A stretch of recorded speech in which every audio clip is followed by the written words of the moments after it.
Què tal, amics i amigues? Què? Com esteu? Ara estem en un moment que potser valorem més les coses ara que abans, no? Quan portem sense anar al nostre restaurant favorit? Des d'aquí vull saludar amb en Manolo, de Can Manolo, amb en Jordi Rissec i a la Fina, la seva esposa, que fan uns menjars boníssims a l'Arcada de Palamós. Quan el meu amic Amplada i jo truquem, a vegades no ens adonem de la importància que és poder gaudir d'aquests plats tan bons que ens fan en els restaurants, oi que sí? Doncs aquest temps de confinament ens serveix per tot això, per saber valorar coses que ara no podem fer. I avui us vull parlar d'aquest personatge que és Sant Roc. Sant Roc està relacionat amb la pesta. Va ser un sant que va néixer a Montpellier l'any 1300 i per què està relacionat amb la pesta? Vosaltres sabeu que a Montpellier és una ciutat molt coneguda dins del món de la medicina. Sant Roc va néixer a Montpellier, tal com dèiem, el 1300, i era una persona rica. Què va fer? Va vendre totes les seves propietats per dedicar-se als pobres i com que tenia coneixements de medicina es va dedicar a salvar, a curar els malalts. I aquí tenim el nostre amic Sant Roc, aquí en plan guaperes, amb el seu gosset, que després parlarem del gosset.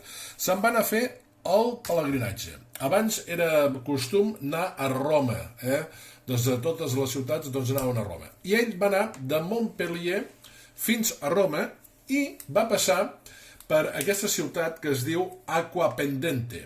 I aquí, Acquapendente es dedicava, que és una zona molt maca de la Toscana, es dedicava a curar els malalts de la pesta.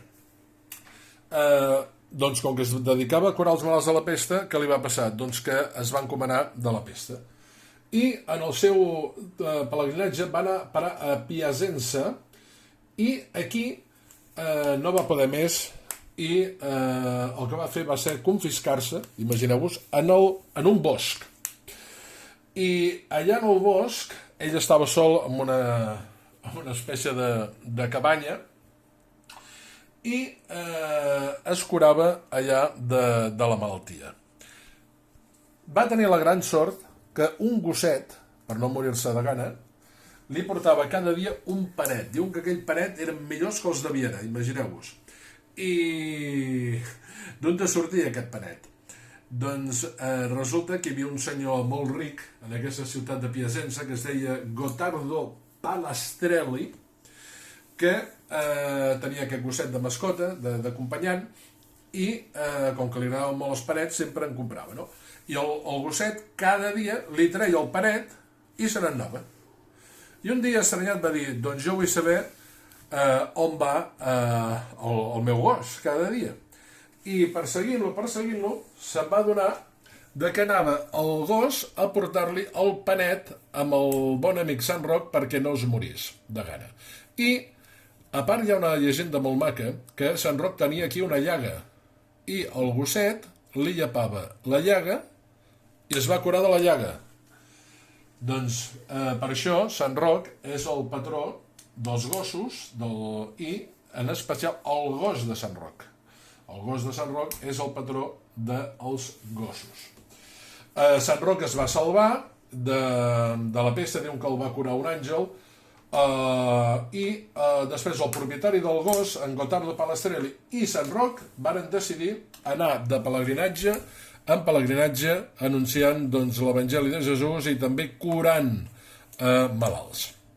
Aquí tenim l'església de Montpellier, que és on hi ha Sant Roc, les restes de Sant Roc. I nosaltres avui volem parlar, avui ja per acabar, de l'església de Sant Roc que hi ha a Vilablareix, perquè els saltencs tenim molta estima a l'església de Sant Roc de Vilablareix. Aquí la tenim, és del segle XV i va ser restaurada el 21 de juliol de l'any 2002.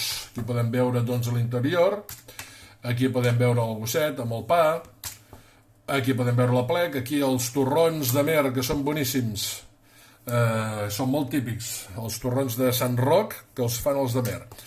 Aquí tot la plec, aquí menjant, doncs, el màxim de bé possible. Com es diu això? Que ara no me'n recordo. Els calçots, molt bé, Bernat, que és un dels meus plats típics. En Bernat d'Esquifilm, el meu fill, en Bernat de Claravall.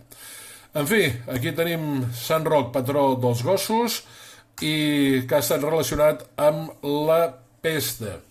Doncs, amics i amigues, esperem que us hagi entretingut una mica amb aquest temps de confinament que estem patint aquests dies. Fins a la propera, que vagi bé.